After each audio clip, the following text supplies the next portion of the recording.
Le pacte mondial pour l'environnement est la suite logique de Rio+20, l'agenda 2030 adopté en 2015 et l'accord de Paris entré en vigueur en 2016. Cette proposition portée par la France pourrait aboutir à un premier accord juridiquement contraignant qui rassemble et harmonise l'ensemble des droits environnementaux en un document unique, un outil universel nécessaire à la mise en œuvre des règles sur l'environnement.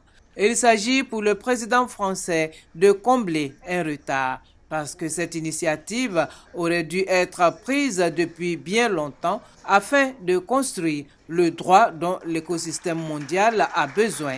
Un projet qui constitue pour lui une magnifique base de travail.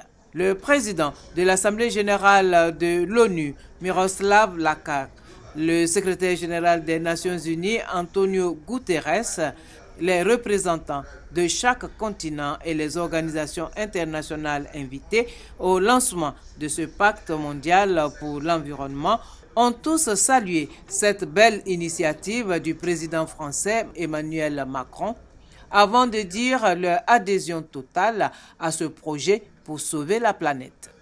Dans la même foulée, le président de la République, Alassane Ouattara, s'est entretenu avec le président du Conseil européen, Donald Tusk, sur le sommet Afrique-Union européenne qui est prévu pour se tenir à Abidjan en novembre 2017. Le chef de l'État a également échangé avec la présidente de l'Estonie, Kersti Kaljulaid. Le renforcement de la coopération entre la Côte d'Ivoire et l'Estonie était au cœur des échanges.